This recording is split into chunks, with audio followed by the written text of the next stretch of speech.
Depend नहीं करता है ना कि आपको अपना उद्धार करवाना है कि नहीं करवाना है, अलग बात है। चलो भाई, तो हम लोग क्या पढ़ रहे हैं भाई? हम लोग पढ़ रहे हैं जीएसटी और ABCD। टाइम ऑफ सप्लाई पढ़ रहे हैं हम लोग जीएसटी के अंदर। कहाँ गया यार, बहुत टाइम लग गया। चैप्टर 6। चलो कोई बात नहीं यार, बहुत से लोग हैं आदत से। हाँ जी, चलिए आगे बढ़े हम लोग बच्चों। ओ प्यारे बच्चों, चलो अभी तक आपने देखा कि गुड्स की सप्लाई जब होती है तो टाइम ऑफ सप्लाई किस तरीके से डिसाइड किया जाता है। अभी हम पढ़ेंगे कि अगर सर्विसेज की सप्लाई हो, ठीक है, तो सर्विसेज के केस में किस तरह से। अच्छा, उसके पहले गुड्स में हमारा एक आध पॉइंट बचा हुआ है, वो मैं आपको बताता हूँ। गुड्स में मैंने लास्ट क्लास में आपको वाउचर्स वाला कराया था, है ना, ये कि अगर वाउचर हैं तो फिर किस तरह से। एक मैं इसी में पढ़ाता हूँ, आपको लिखने की जरूरत नहीं वैसे, कि determination of time supply in the. अब बाकी जितने बचे हुए केसेस हैं, यानी कि अगर कोई केस ऊपर वाले केसेस में आ गया तो ठीक है, नहीं तो in other cases that means the case where the time of supply can not be determined under section 12234। यानी कि ऊपर वाले में अगर आप इसको नहीं डिफाइन कर पा रहे हैं टाइम को, then time of supply shall be determined. तो कैसे डिटरमाइन करेंगे? Number one, in a case where periodical return has to be filed, b the date on which such return is to be filed, यानी कि जहां periodic return file किए जाते हैं तो रिटर्न फाइल करने की डेट, और बाकी अदर केसेस में the date of payment of. तो अगर पीरियडिक रिटर्न फाइल करने हैं तो रिटर्न फाइल करने की डेट, या फिर डेट ऑफ पेमेंट की, जो आपने जिस टैक्स का पेमेंट किया है वो जो डेट है वही टाइम ऑफ सप्लाई आ जाए। ठीक है, पर ऐसा केस आएगा कम, क्योंकि ऑलमोस्ट सारे केस ऊपर कवर हो जाते हैं। और एक और होता है कि determination of time supply in the case of addition in the value of supply. देखो एडिशन का मतलब क्या, आपने किसी को गुड्स दिया 100 रुपए में, बाद में 105 रुपए आप उससे वसूल कर रहे हैं, एक्स्ट्रा पैसा वसूल कर रहे हैं ना, उसके रिगार्डिंग बात है टाइम ऑफ सप्लाई। तो अगर एक्स्ट्रा पैसा वसूल करते हैं for additional amount, the time of supply shall be the date on which supplier receive the such additional amount. मान लो मैंने आपको 1 लाख रुपए का गुड्स बेचा, ठीक है, और मैंने कहा भैया अगर आपने टाइम से पैसे नहीं देना तो मैं आपसे 5,000 रुपए का interest as a penalty charge कर लूंगा। तो 1 लाख रुपए के लिए नॉर्मल प्रोविजन लगेगा, और 5,000 जो बढ़ा हुआ अमाउंट है, उस 5,000 के लिए टाइम ऑफ सप्लाई वो माना जाएगा जिस दिन मुझे वो 5,000 रुपए एक्स्ट्रा में रिसीव। ध्यान रखिए, अगर कभी आपको कोई भी एक्स्ट्रा अमाउंट मिलता है तो एक्स्ट्रा अमाउंट के केस में जिस दिन वो एक्स्ट्रा अमाउंट मिलता है वही डेट टाइम ऑफ सप्लाई मानी जाती है ना। तो इसको मैं थोड़ा सा लिखा देता हूँ, तो लिख लो आप एक छोटा सा टॉपिक के नीचे वाला, determination of time of supply. Determination of time of supply, determination of time of supply in case of addition, in case of addition in the value of supply. Determination the time of supply in the case of addition the value of supply. इसमें आप लिखें for additional amount, for additional amount, additional amount the time of supply, for additional amount the time of supply will be the date, time of supply will be the date, will be the date on which, will be the date on which the supplier receive, on which the supplier receive such additional amount, supplier receive such additional amount।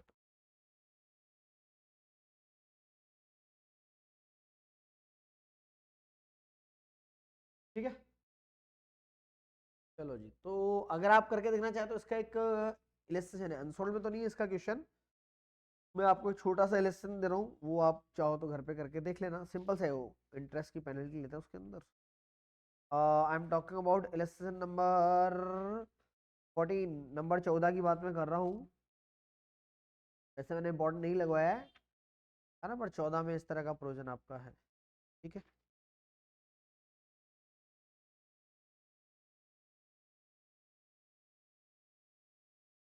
चलिए, तो एक छोटा topic हमारा बचा होता है, हमने cover किया। अब आ जाओ आप, ये तो अभी तक आपने पढ़े सारे गुड्स के केस थे, है ना।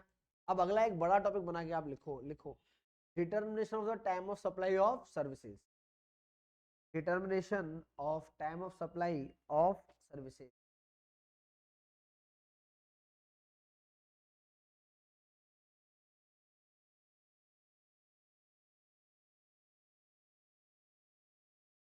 देखो, इसमें जब आप पढ़ेंगे ना सर्विसेज के केस में, तो सर्विसेज के केस में एक मेन चीज ये होती है कि यार बिल हमें कब इशू करना चाहिए, क्योंकि डेट ऑफ इनवॉइस काफी इंपॉर्टेंट रहता है इसमें। तो भाई बिल आपको कब इशू करना चाहिए, तो इसके रिगार्डिंग जो रूल है वो रूल ये कहता है कि अगर आप कोई स्पेसिफिक टाइप का सर्विसेज प्रोवाइड करते हैं तो 45 दिन, मतलब बैंक और इंश्योरेंस टाइप का अगर आप सर्विसेज देते हैं तो 45 दिन का टाइम पीरियड होता है, जिस दिन आपने सर्विस दी 45 दिन के अंदर आप इशू कर दें। बाकी नॉर्मली जो रूल है वो 30 दिन का रूल रहता है, ठीक है। तो आप एक छोटा सा टॉपिक लिखो, देखो time period for issue of invoice, time period for issue of invoice.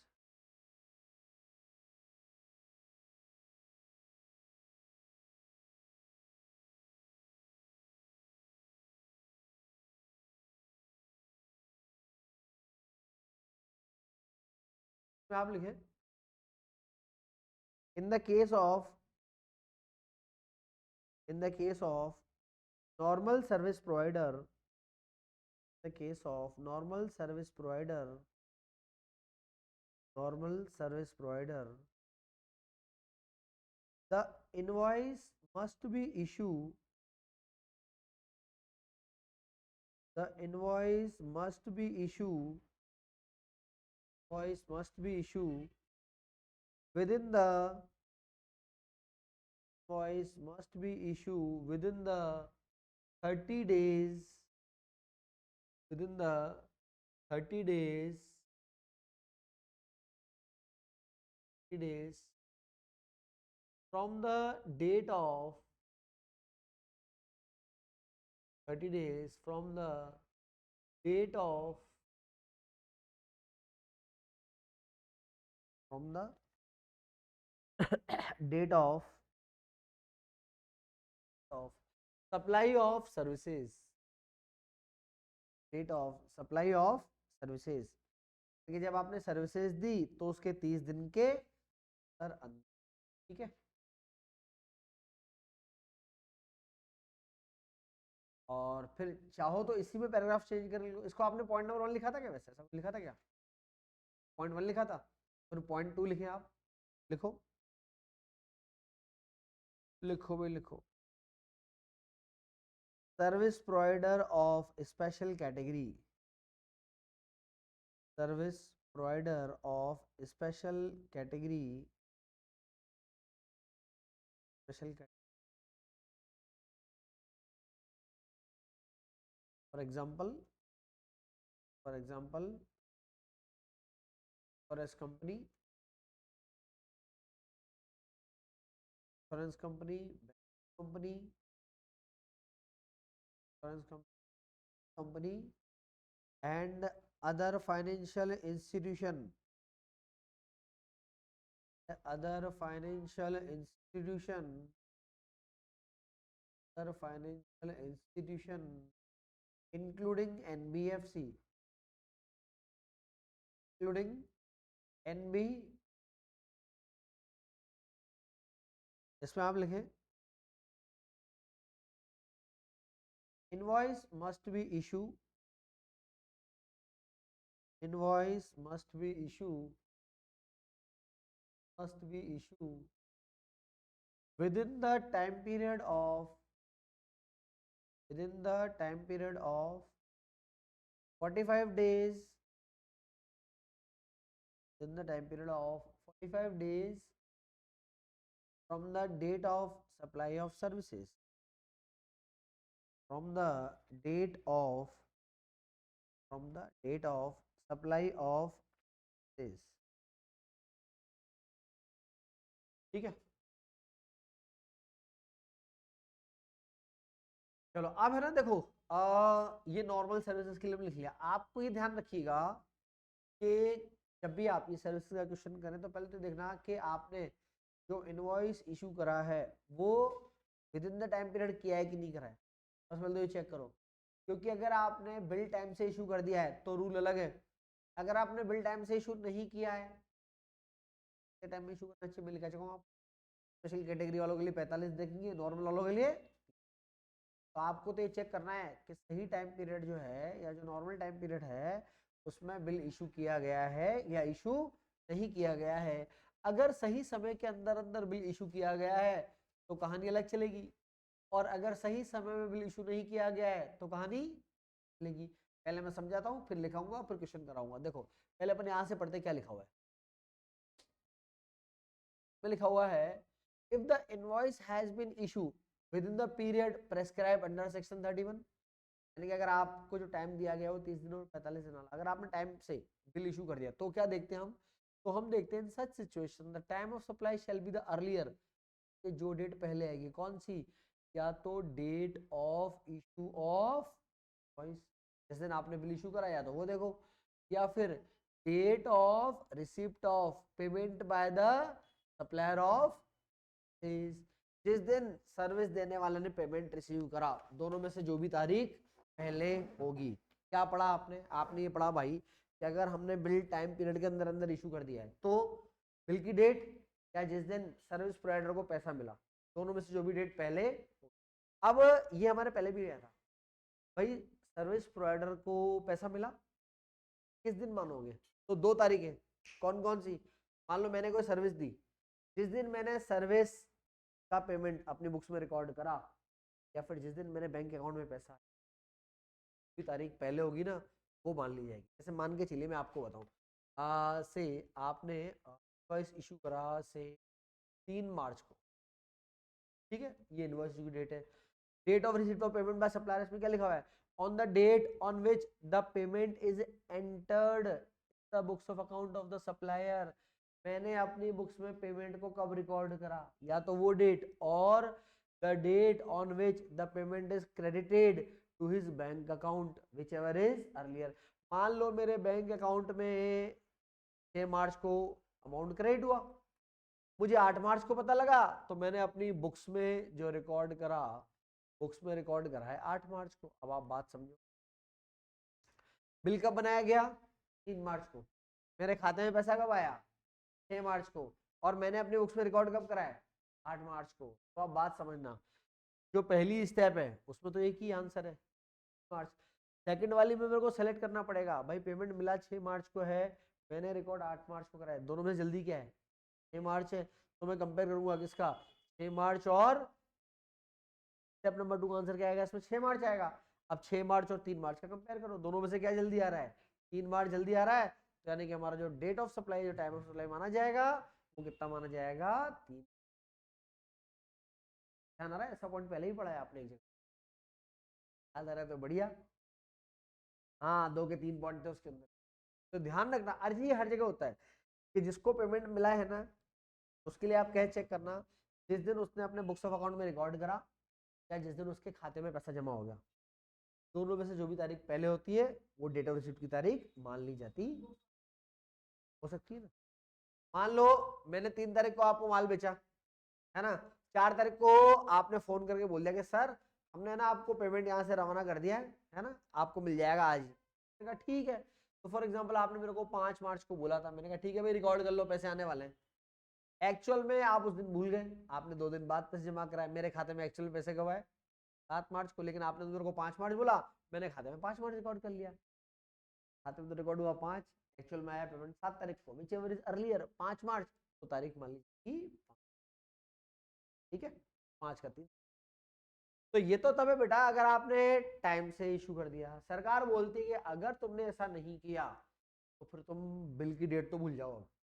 फिर तो जिस दिन तुमने सर्विस प्रोवाइड करी थी वो डेट, या फिर जिस दिन प्रोवाइडर को पैसा मिला वो डेट, तो भी या तो टाइम से बिल इशू कर दो, नहीं किया तो जिस दिन सर्विस प्रोवाइड करी थी, है ना। सेकंड वाले पॉइंट में मैं आपको बताता हूँ, if the invoice has not been issue with in the period prescribed under section, यानी कि आपने समय से बिल जारी नहीं करा, समय मतलब 30 दिन और 45 दिन में बिल जारी करना है, आपने बिल बनाया ही नहीं, तो फिर क्या करते हैं, the date of provision of services by the service provider, यानी कि जिस दिन सर्विस प्रोवाइड करने वाले ने आपको सर्विस दी, या तो ये, और the date of receipt of payment by the supplier of the services, जिस दिन उसको पैसा मिला वो डेट, दोनों में से जो भी डेट जल्दी होगी, ठीक है। ऐसे लिखा हुआ है, in the case where the provision of clause 1 and 2 do not apply the time, यानी कि अगर किसी सर्विसेज में ऊपर के दोनों पॉइंट अप्लाई नहीं हो रहे तो क्या होता है, time of supply shall be the time on which the recipient show the receipt of services in his books of account। Final answer ये होता है कि अगर ऊपर में से कोई भी केस क्लियर नहीं हो रहा, भाई एक तो ये पहला केस आपने बिल टाइम से इशू करा, दूसरा केस आपने बिल टाइम से इशू नहीं करा, और तीसरा ऐसा कोई केस फंस जाए तो जो इन दोनों में फिट नहीं बैठ पा रहा है, तो कोई दिक्कत नहीं है। अगर ऐसा कभी हो जाए तो उसने बोला कि क्या डेट मानेंगे, the date on which the recipient show the receipt of services, कि जिसने सर्विसेज ली हैं उसने जिस दिन अपनी बुक्स में ये दिखाया कि हाँ मैंने सर्विसेज ली है, वही डेट क्या मान, हाँ समझ में आ गई बात। चलिए अब आप ने क्या लिखा अभी तक, तो खाली मैंने वो टाइम लिखा है आपको 30 दिन और 45 दिन। लिखो सबसे पहले case number 1,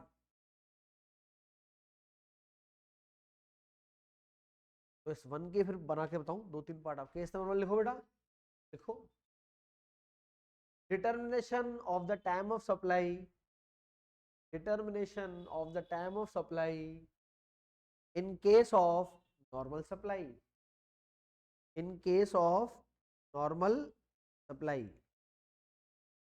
in case of normal supply।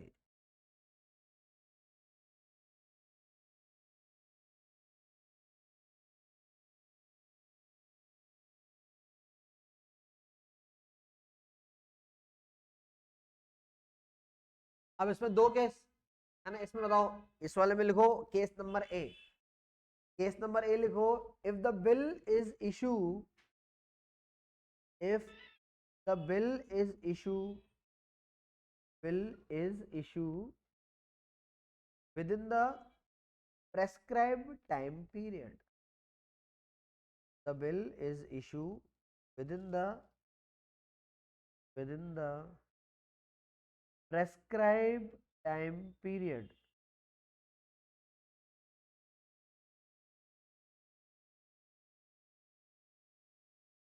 prescribed time में आप लिखें in that condition,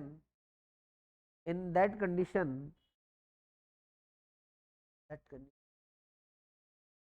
earliest date of the following two, earliest date of the following two,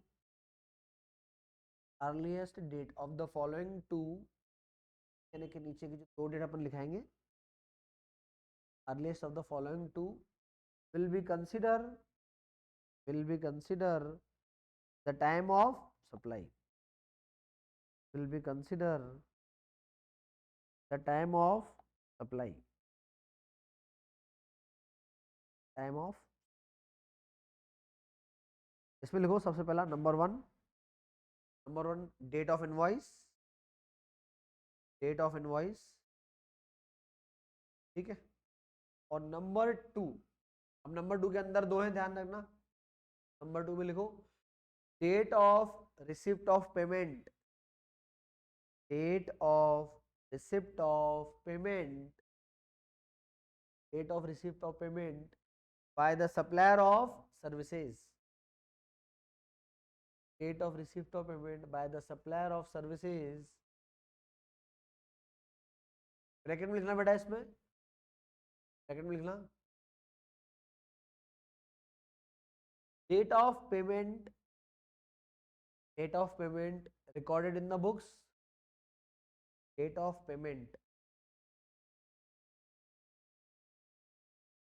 payment receive कर लो, date of payment receive, date of payment receive, date of payment receive the books, और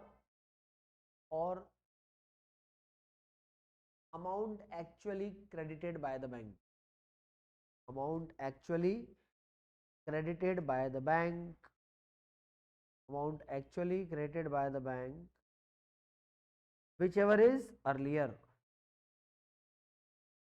whichever is earlier, whichever is earlier.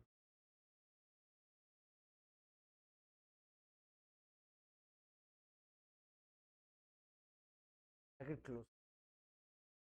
तो पहला case, अगर आपने time से bill issue कर दिया तो जिस दिन आपका बिल इनवॉइस इशू हुआ है या फिर वो डेट जब आपको एक्चुअल पेमेंट मिला या आपने अपने बुक्स, ठीक है।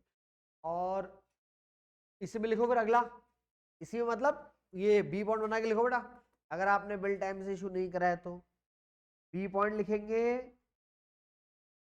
लिखाओ बी पॉइंट, अगर आपने बिल टाइम से इशू नहीं करा है तो लिखाओ, देखो इसका B point, if the bill is not issue, if the bill is not issue within the prescribed time period, within the prescribed time period, prescribed time period,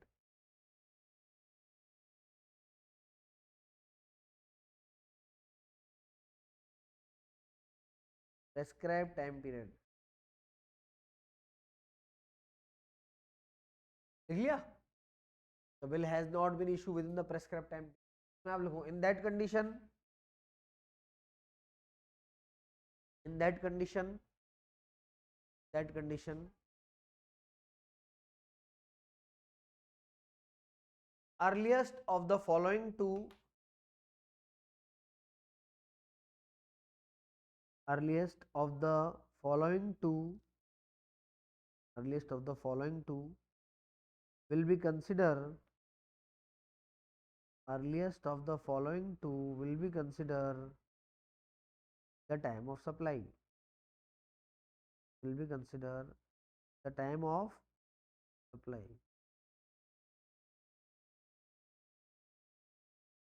लिखो पहला, the date of provision of service, the date of provision of service by the service provider, by the service provider, service provider, ठीक है, यानी कि जिस दिन actual में service दी गई है, ये बताता हूं मैं, जिस दिन एक्चुअल में सर्विस दी गई है, नंबर वन। नंबर टू इसमें लिखें, नंबर टू लिखो बेटा, the date of receipt of payment, the date of receipt of payment by the supplier of services, the date of receipt of payment by the supplier of services,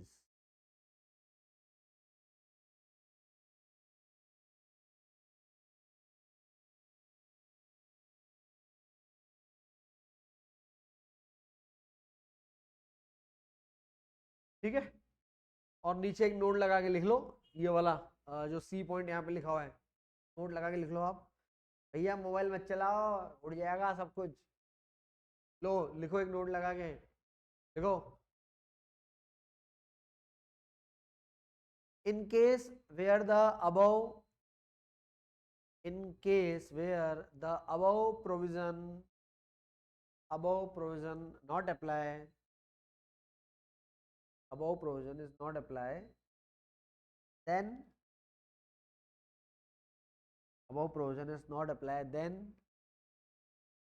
the date on which, the date on which, the date on which recipient show the receipt of services, the date on which recipient, the date on which recipient of the services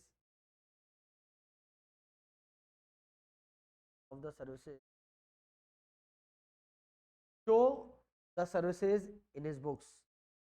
Show the services in his books. ठीक है, तो जिस दिन service लेने वाले ने बताया कि भाई मैंने इस दिन सर्विस आपसे ली है, वो मान लिया जाएगा आपका टाइम ऑफ। सेंटेंस पर हमारा पूरा नहीं हो, आप सेंटेंस पढ़ के बताना क्या लिखा अपन नहीं है।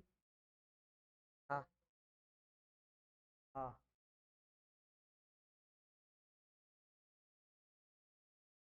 हाँ, will be the time of supply, will be the date of supply, will be the date of supply।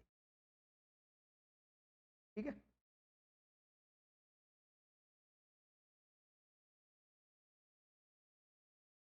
हाँ ये थ्योरी का कारनामा हो गया हमारा। अब चलते खटाक से क्वेश्चन के 5-5 मिनट,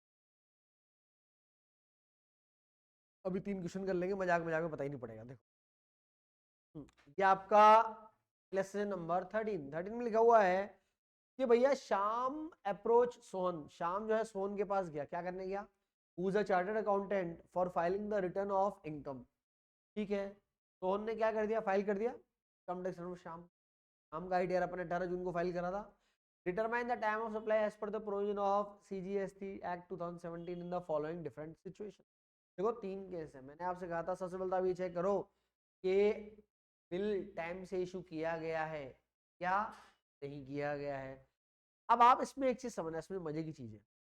पहला कॉलम किसका है, date of provision of services, यानी कि आपने रिटर्न कौन सी तारीख को भरा है,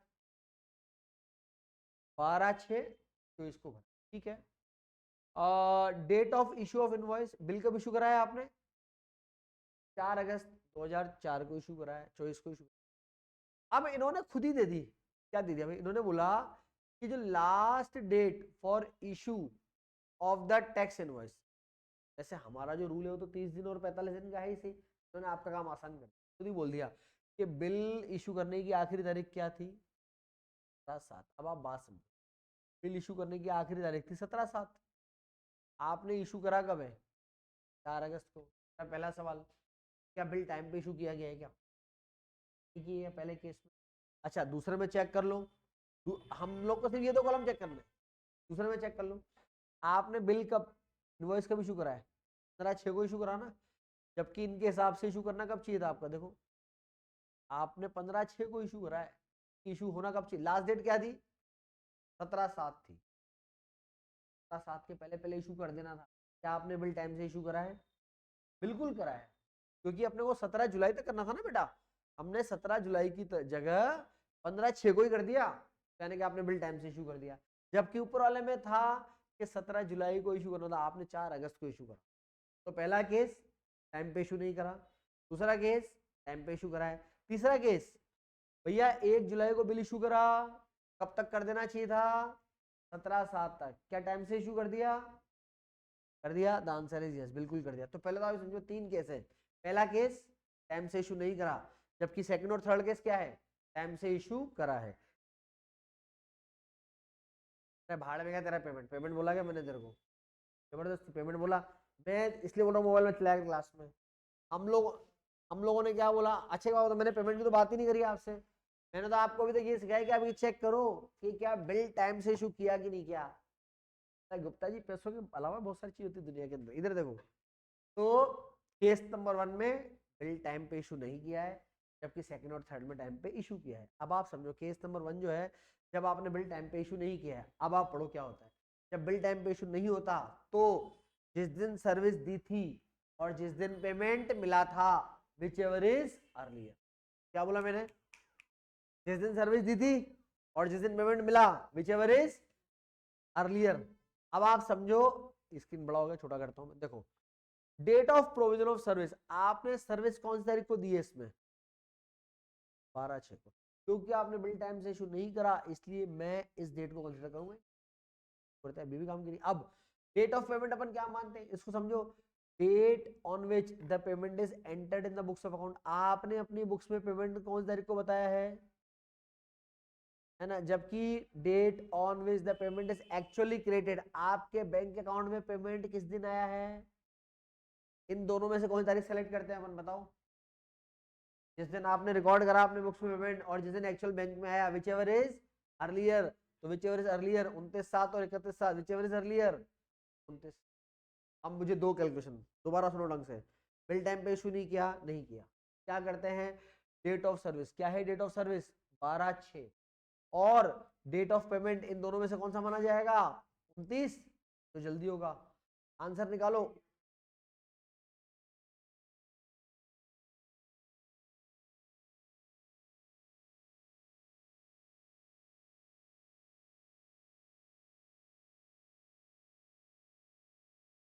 हाँ सेकंड, हाँ सेकंड कैसे ना,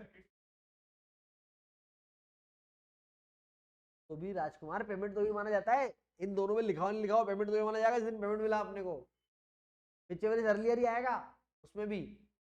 हाँ मैं बताऊँ ना, ये वाला बोल रहे हो आप मेरे ख्याल, क्या आपकी बात, आप क्या बोलना चाहते हैं,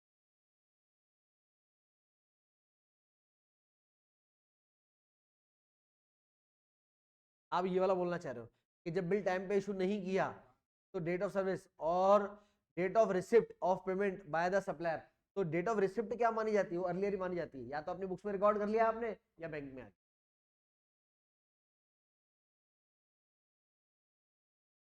मत जाकर उल्टा पुल्टा, अर्लियर देखना होता है। तो 29/7 और 12/6, तो आंसर क्या आएगा, आंसर आएगा आपका 12। अच्छा अब नीचे वाले दोनों केस है जबकि आपने क्या करा, टाइम से अच्छे बच्चे की तरह बिल इशू कर दिया टाइम से। जब टाइम से बिल इशू करते तो क्या रूल चलता है, बताओ पढ़ के बताओ आराम से। जब टाइम से बिल इशू करते तो डेट ऑफ इनवॉइस लेते हैं, देखो भैया, तो इसमें डेट ऑफ इनवॉइस तो क्या है आपकी 15/6 और डेट ऑफ पेमेंट इसमें से मान लेंगे हम लोग 20/6, तो 15/6 और 20/6 विच एवर इज अर्लियर 15/6, अरे तो आंसर क्या आएगा, अच्छा आ जाएगा। और ऐसे ही थर्ड वाला, आपका जो इनवॉइस आपने इशू करा टाइम से इशू करा है, कब इशू करा, या तो 1 जुलाई या फिर इन दोनों में से पहले कौन सी तारीख थी राजकुमार, 22/6, तो 22/6 और 1 जुलाई विच एवर इज अर्लियर 22, बोलो भाई समझ में आ गई बात। एग्जाम में कैसे करना है, ये सारे बॉक्स बना के एक कॉलम और डालना साथ में, टाइम ऑफ सप्लाई, जो आंसर है वो वहां लिख देना उस बॉक्स के अंदर, ठीक है। ऐसा भी सेम इलिस्ट्रेशन है, अगर आप करना चाहो प्रेजेंटेशन के वाइज से तो उसको कर सकते हो। चलो ये मैंने आपको कराया 13 नंबर का।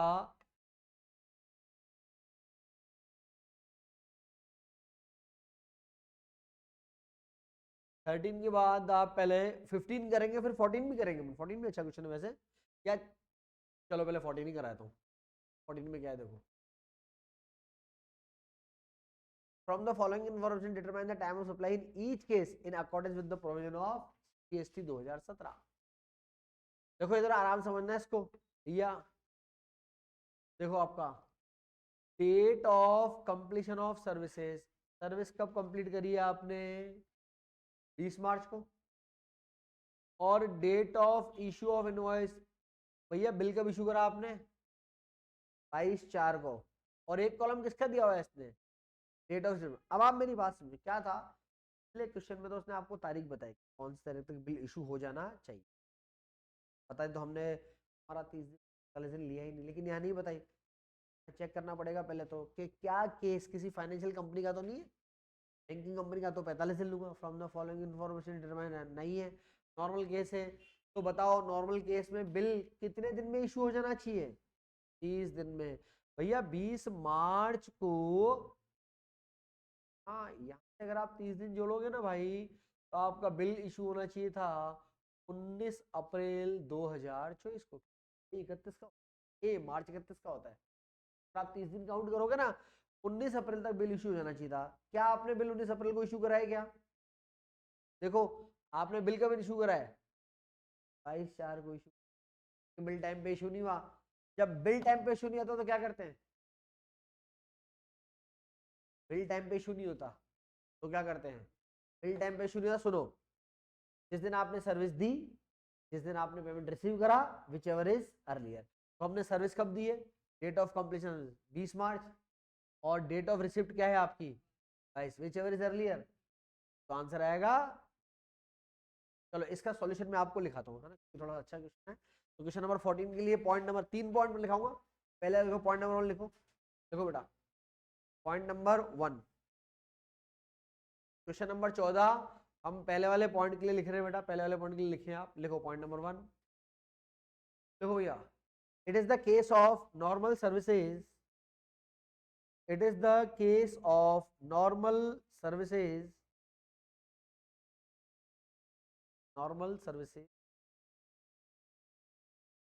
the bill must be the bill must be the bill must be issue bill must be issue on or before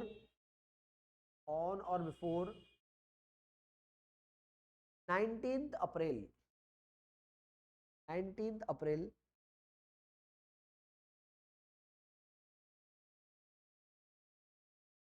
so we will consider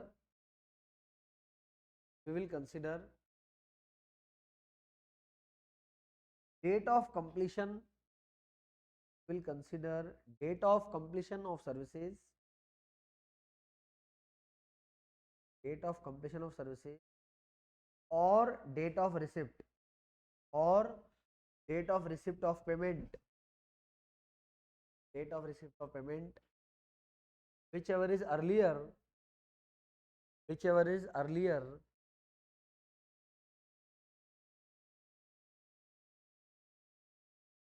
whichever is earlier. So the answer will be, so the answer will be 20 March 2024. 20 March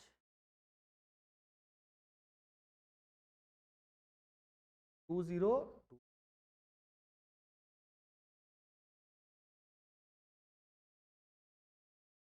ठीक है।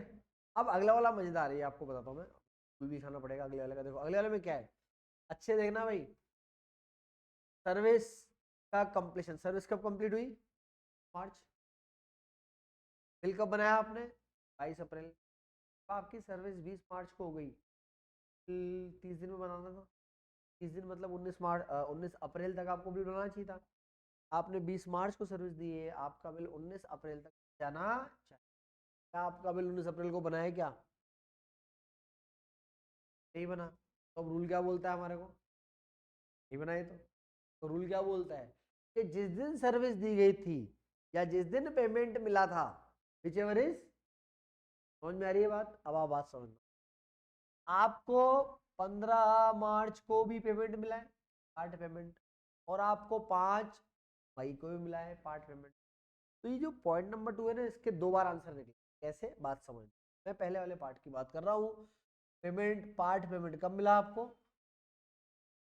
अच्छा, bill time पे बनाया गया है, नहीं बनाया गया है, इसमें नहीं बनाया गया भाई, हमको बिल 19 अप्रैल तक बनाना था, ये भाई साहब ने तो बिल ही 22/4 को बनाया है।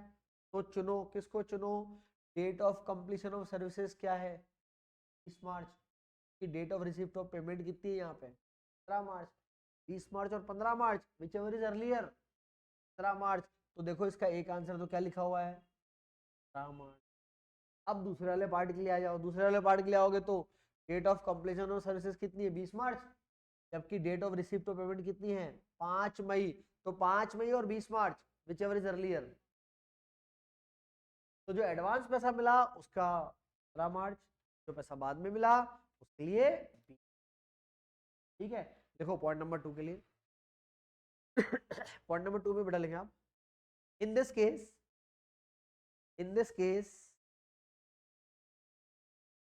the payment has been received, in this case the payment has been received, payment has been received in 2 installments, payment has been received in 2 installment, has been received in 2 installment. So we have to calculate, so we have to calculate separate date, we have to calculate separate date for each payment, separate date for each payment, each payment.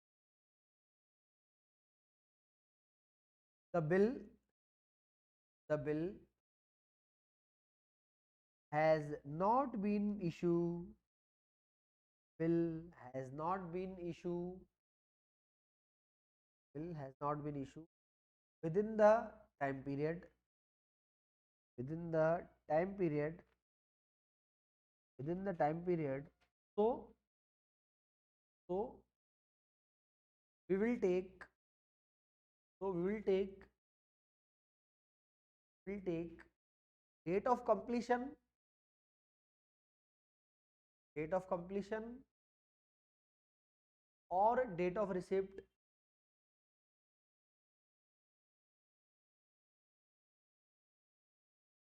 date of completion or date of receipt, whichever is earlier, whichever is earlier.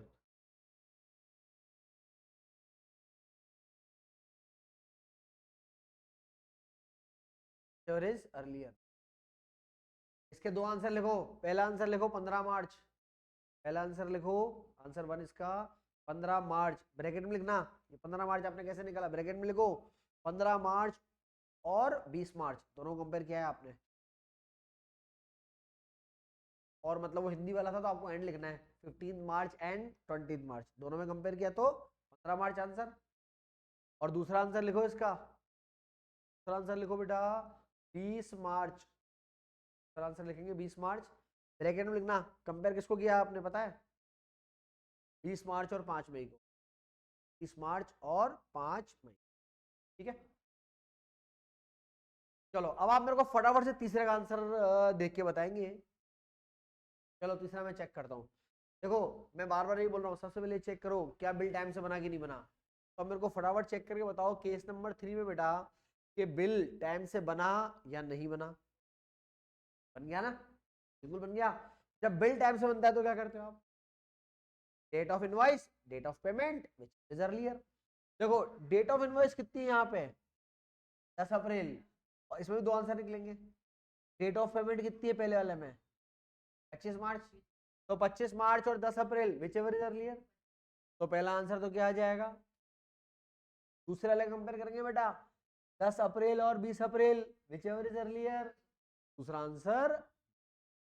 देखो point number 3 का answer लिखें इसमें, देखो point number 3 इसमें आप लिखें the bill, है ना, बिल या इनवॉइस लिख सकते हैं, the invoice has been issue, the invoice has been issue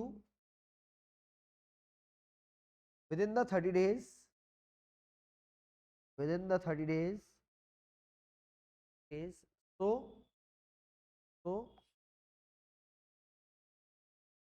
the answer will be, so the answer will be